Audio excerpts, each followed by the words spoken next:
8x plus 12 upon 2x plus 3. आता इथे arrangement अशी करायची जेणेकरून 12x minus 20 आणि 3x minus 5 इथे असा एखाद्या नंबरनं मल्टिप्लाय करायचं जेणेकरून आपल्याला 12x minus 20 इथे मिळतील आणि इथे देखील अशा नंबरनं मल्टिप्लाय करायचं जेणेकरून 8x plus 12 आपल्याला मिळेल. सो एक एक्झाम्पल मी ट्राय करतो. इथे जर मी 1/4 न जर मल्टिप्लाय केलं बघा बरं मल्टिप्लाइंग बाय 1/4 सो इनटू हे काय होईल रे x square plus 12x minus 20 आणि इथे 3x मायनस 5 इथे सुद्धा सेम 1/4 न मल्टिप्लाय करायचं into x square plus 8x plus 12 upon 2x plus 3 असं घेऊया. बघा काय आन्सर येतं 1 इंटू ह्या टर्मला मल्टिप्लाय केलं तर सेम टर्म येणार काही चेंज नाही. x square plus 12x minus 20 इथे अपॉनला काही 4 3 जा 12x 4 इंटू मायनस 5 मायनस 20 बघा टर्म सेम आहे. आता इथे x square plus 8x plus 12 upon 4 2 जा 8x 4 3 जा 12. प्रत्येक वेळा लक्षात हेच ठेवायचं की वरच्या टर्म सारखी खालची टर्म आली पाहिजे आणि कशाने मल्टिप्लाय करून येईल ते बघायचं. बघा 1/4 न मल्टिप्लाय केल्यानंतर सेम टर्म आपल्याला मिळाली. आता इथे विचार काय करायचा की या टर्म्स कॅन्सल कशा होतील आणि फक्त आपल्याला x कसा मिळेल. व्हॅल्यू आपल्याला यातनं फायनली कशाची काढायची x ची व्हॅल्यू काढायची असते.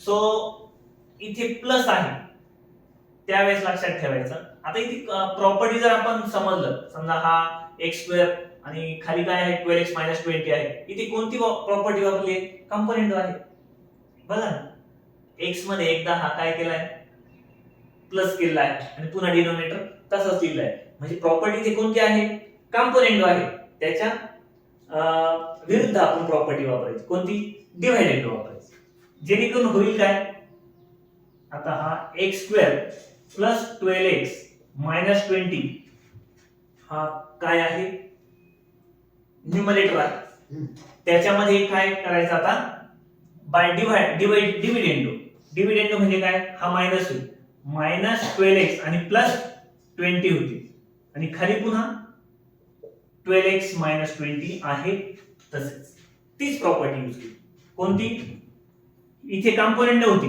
प्लस होता म्हणून मी काय वापरला डिव्हिडेंडो वापरला आणि हेच वाइस वर्सा इथे जर मायनस असतं डिव्हिडेंडो असतं तर आपण काय वापरला असता कंपोनेंट यूज केला असता. सो सेम तिथे तसंच करायचं काय होईल बघा x square plus 8x plus 12 minus 8x and minus 12 upon 8x plus काय काय शिल्लक राहतो बघा minus 20 plus 20 plus 12 minus 12 plus 8 minus 8 plus 12 minus 12 फक्त काय शिल्लक राहिलाय x square upon 12x minus 20 आणि x square upon 8x plus 12 किंवा x जर वाढवायचे असेल हे x स्क्वेअर इकडे जातील हे इकडे जातील आणि पुन्हा ते कट होतील. सो x स्क्वेअर कट फक्त शिल्लक काय राहिलं 12x minus 20 equal to 8x plus 12. आता यातनं x ची व्हॅल्यू शोधणं काही अवघड नाही 12x हा प्लस 8x आहे इकडे जाऊन मायनस 8x हा मायनस 20 तिकडे जाऊन प्लस 20. सो हे आले 4x equal to 32 then x will be 32 upon 4 then finally x will be 4 8 the 32. So अशा पद्धतीच्या एक्झाम्पल साठी आपल्याला कुठली प्रॉपर्टी वापरायची जनरली अल्टरनेटिव्ह ही प्रॉपर्टी वापरायची. अल्टरनेटिव्ह प्रॉपर्टी काय सांगते 10x square plus 15x plus 63 upon 2x plus 3 equal to 5x square minus 25x plus 12 upon x minus 5. आता अरेंजमेंट इथे अशी करायची जेणेकरून 10x स्क्वेअर प्लस 15 स्क्वेअर अशी काहीतरी टर्म आपल्याला मिळाली पाहिजे. इथे प्रॉपर्टी कोणती यूज केली आपण? अल्टरनेटिव्ह. सो 5x स्क्वेअर आणि -25x आला पाहिजे. तो कधी? ज्या वेळेस आपण याला 5x न मल्टिप्लाय जर केलं, बघा ना, 5x न मल्टिप्लाय केलं तर 5 2 जा 10x आणि x into x x square आणि 3 ला 5x न मल्टिप्लाय केलं तर 15x मिळेल. म्हणजे प्रॉपर मल्टिप्लाइंग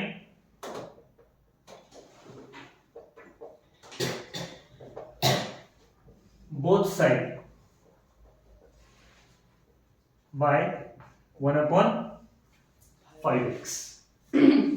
So 1 असं लिहितो 1/5 10x square plus 15x plus 63 upon 2x plus 3 equal to 1/5x into bracket 5x square minus 25x plus 12 आणि इथे x minus 5. जे आन्सर येईल ते लिहूया.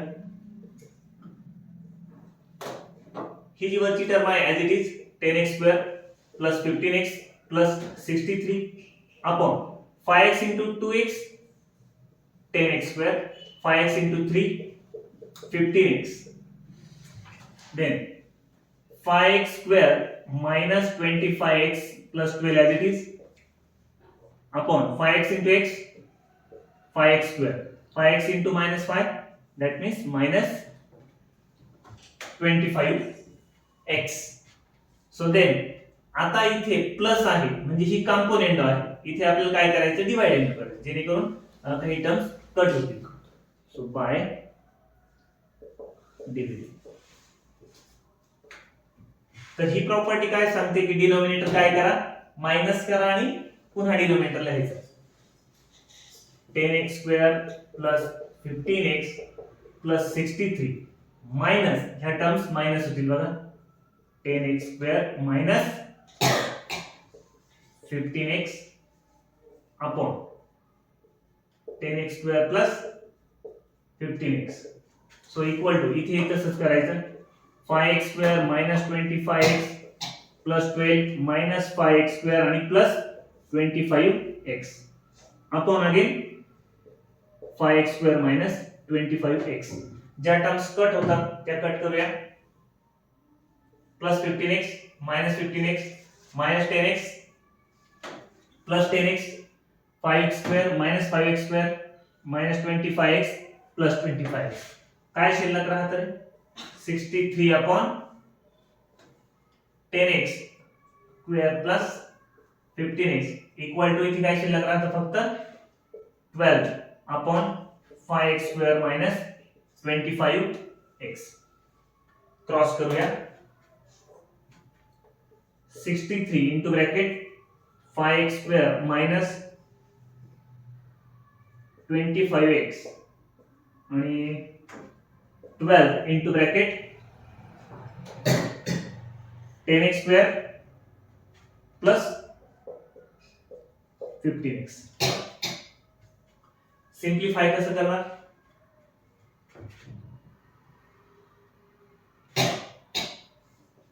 into 5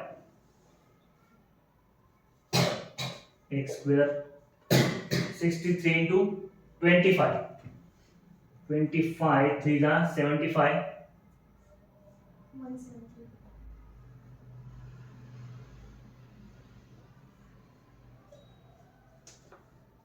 157 25 6 जा 150 and plus 7 हे किती x equal to 120 x square आणि plus 180 x. so like terms आपण जवळ घेऊया. 315 x square minus 120 x square 180 x plus 157 5 x. Subtraction करूया.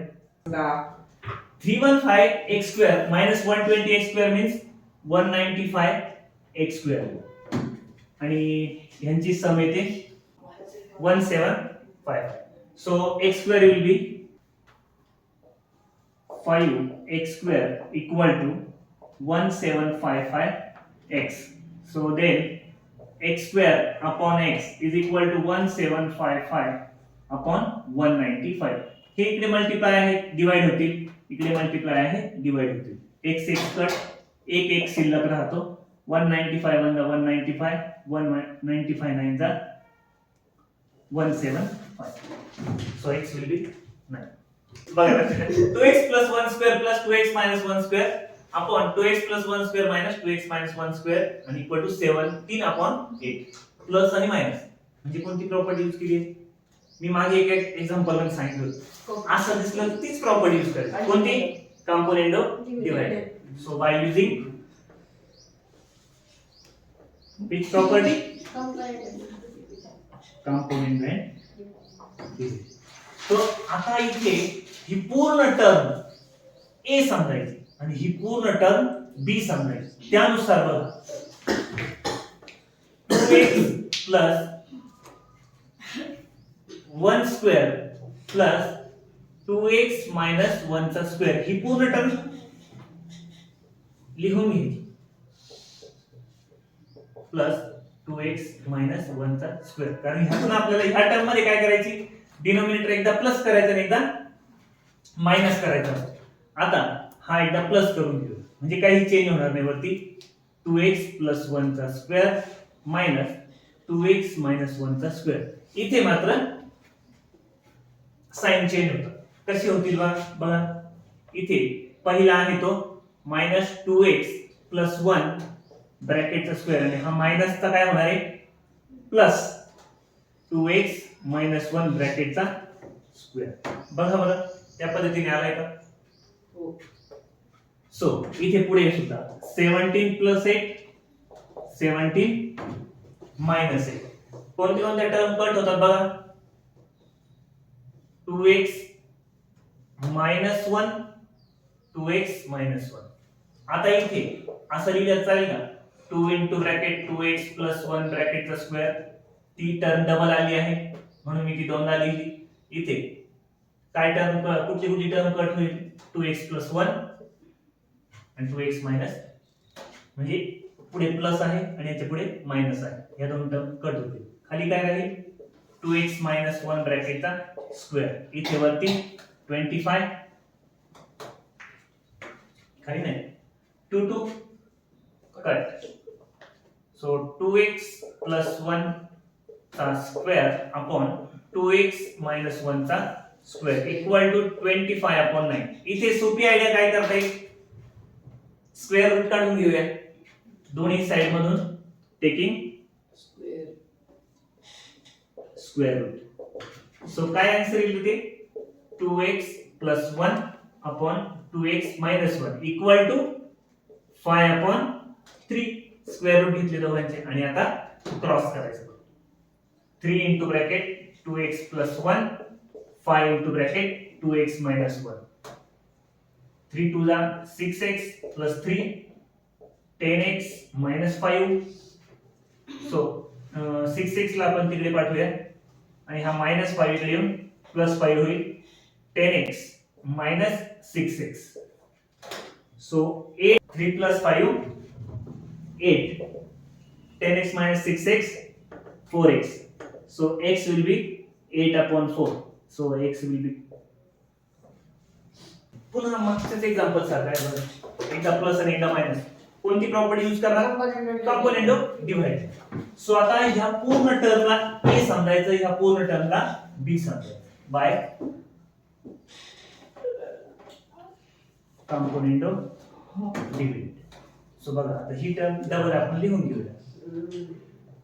4x plus 1 plus x plus 3 ही टर्म डबल लिहून घे. 4x plus 1 plus x plus 3. Okay. आणि एकदा plus आणि एकदा मायनस. ही टर्म एकदा प्लस करायची म्हणजे आहे तशीच राहील. 4x plus 1 minus x plus 3. इथेच फक्त चेंज होईल. काय 4x plus 1 plus x plus 3 आणि इथे काय 4 प्लस 1 4 मायनस कोणत्या टर्म कट होतील x plus 3 4x plus 1 4x plus 1. आता 2 टाइम्स आहे काय 4x plus 1 upon 2 times x plus 3 equal to 5 upon 3. 2 cut. आता 4x plus 1 upon under root x plus 3 equal to 5 upon 3 आहे. मला हे sign remove करायचं आहे. काय करता येईल स्क्वेअर करा. Squaring both side.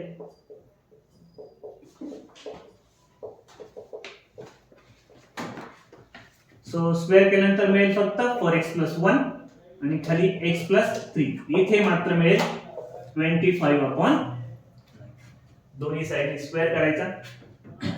क्रॉस करूया 4x प्लस 1 आणि 25 इंटू ब्रॅकेट x प्लस 3. 9 4 जा 36 प्लस x प्लस 9 हे 25x प्लस 75. लाईक टर्म आपण जवळ घेऊया 36x मायनस 25x आणि 75 मायनस 9 हे आले 11x आणि हे आले 66. So x will be 66 upon 11. X will be. Fifth one example है 4x plus 1 bracket square plus 2x plus 3 bracket square upon 4x square plus 12x plus 9 equal to 61 upon 36. आता हे example सोडवताना हे कशाचं expansion आहे ह्याचा विचार करायचा. 4x square plus 2x plus 9 हे ह्या दोघांपैकी कशाचं तरी एक्सपान्शन असणार आहे असा विचार करायचा. सो इथे आपण 4x square plus 12x plus 9 हे एक्सपान्शन कशाचं आहे. 4 चा स्क्वेअर रूट किती 2 x स्क्वेअर चा x 9 चा स्क्वेअर रूट 3 2x plus 3 ब्रॅकेटचा स्क्वेअर ह्याचं ते एक्सपान्शन आहे. ती व्हॅल्यू आपण खाली टाकणार आहोत. बघा लक्ष द्या 4x plus 1 ब्रॅकेटचा स्क्वेअर प्लस 2x plus 3 ब्रॅकेटचा स्क्वेअर. आता ह्याच्या ऐवजी मी काय टाकणार 2x plus 3 ब्रॅकेटचा square equal to 61 upon 36 as it is. कोणती प्रॉपर्टी दिसते इथे आपल्याला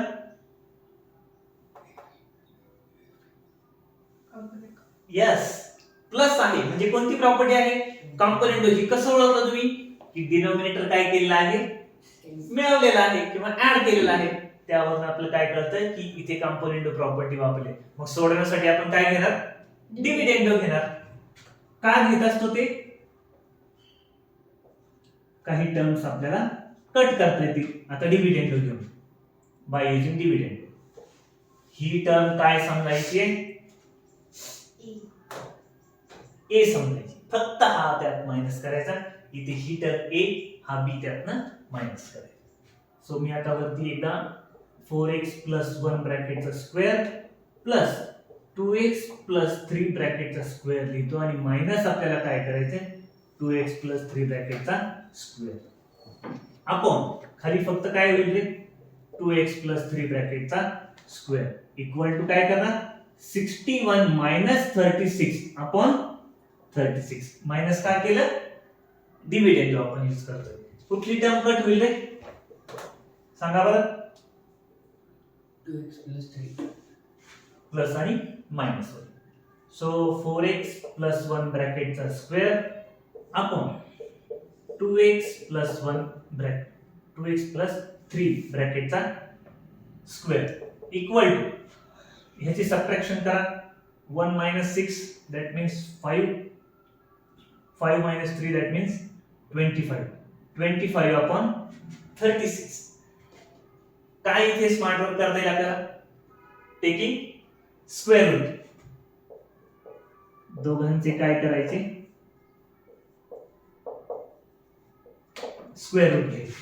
सो ते असे येतील 4x + 1 आणि 2x + 3 इक्वल टू 25 चा स्क्वेअर रूट 5, 36 चा किती 6 आणि आता फक्त क्रॉस करायचं. 6 * 4x + 1 5 * 2x + 3 6 4 दा 24x + 6 5 2 दा 10x + 15. बघा लाईक टर्म्स आपण जवळ घेऊया. 24x हा 10x इकडे प्लस आहे, इकडे जाऊन मायनस होईल. तिकडे शिल्लक काय राहतोय 15 + 6 तिकडे जाऊन -6. सो हे आले 14x.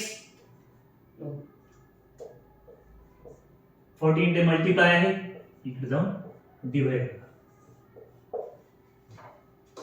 3x - 4³ - x + 1³ upon 3x - 4³ + x + 1³ equal to 61/189. इथे मायनस प्लस आहे. आपली जी प्रॉपर्टी आहे कंपोनेंट डिवाइडेड ती काय सांगते, वरती प्लस आणि खाली मायनस, म्हणजे a + b आपण a - b. आता ही जरा प्रॉपर्टी त्याच्या उलटी लिहिली, मायनस आणि प्लस. तर मग आपण काय करूया, इन्व्हर्टेंडो प्रॉपर्टी वापरून घेऊया, जेणेकरून कंपोनेंट डिवाइडेंडोच्या स्वरूपात ती आपल्याला मिळेल बाय इन्व्हर्टेंडो. आता इन्व्हर्टेंडो केल्यामुळे फक्त उलट करता येईल आपल्याला. 3x - 4³ + x + 1³ upon 3x - 4³ - x + 1³. हे सुद्धा आपल्याला उलटे करावे लागतील. इन्व्हर्ट 189 आणि 61. आता बघ प्लस आणि मायनस म्हणजे a - b आणि a + b आणि a - b या फॉर्मॅट मध्ये आले, म्हणजे कंपोनेंट डिवाइडेड इथे आला. आणि मी तुम्हाला सांगितले अशा पद्धतीने आले की तीच प्रॉपर्टी वापरायची. कोणती, बाय कंपोनेंट डिवाइडेड. आता व्यवस्थित लक्ष द्या. कंपोनेंट डिवाइडेड करताना सोपी आयडिया वापरायची. ही टर्म आहे ना एका खाली एक लिहून घ्यायची आणि ही टर्म सुद्धा एका खाली एक लिहून घ्यायची. फक्त ही मायनसचं साइन प्लस करावं लागेल. 3x - 4³ + x + 1³ हा डबल येईल. 3x - 4³ + x + 1³ आणि एकदा प्लस आणि एकदा मायनस. ही जी खालची टर्म आहे एकदा प्लस आणि एकदा मायनस मध्ये घ्यायची, जी काय आहे 3x - 4³ नंतर -x + 1³. फक्त ती इथे चेंज कुठे होतो, 3x - 4³ आणि हा मायनस मायनसचा काय होणार प्लस x + 1³ इक्वल टू 189 + 61 आणि खाली 189 - 61. कुठल्या कुठल्या टर्म्स कट होतात बघा, x + 1 x + 1 3x - 4 आणि 3x - 4. काय शिल्लक राहतं बघा, 3x - 4³ upon x + 1³ equal to 250 upon 1 to 8. आता हे बघूया, हे ह्या टर्मला क्यूब फॉर्मॅट मध्ये त्या आहेत. याला थोडंसं सिम्प्लिफाय आपण करून घेऊया. सिम्प्लिफाय कसं करणार, 3x - 4³ x + 1³ याला सिम्प्लिफाय कसं करणार, तर 250 आणि 128 ला काय करूया आपण 2 ना डिवाइड करूया. सो डिवाइड केल्यानंतर 3x - 4³ upon x + 1³ equal to किती येईल, हे 125 आणि हे येतील 64. आता हे कशाचे तरी क्यूब आहे, 125 आणि 64. आता काय करता येईल बघा, taking cube root. Cube root काढल्यानंतर फक्त आपल्याला मिळेल 3x - 4 अपॉन एक्स प्लस 1. आता क्यूब रूट किती आहे 5 आणि 64 चा आहे 4. फक्त क्रॉस मल्टिप्लाय करायचं 3x minus 4 5 into bracket x plus 1 4 3 जा 12x 4 4 जा 16 5 into x 5x 5 into 1 5 like term जवळ घेऊया -16 तिकडे जाऊन +16 होणार +5x इकडे जाऊन -5x हे आले 7x हे आले 21 so x will be 21 upon 7 then x will be only right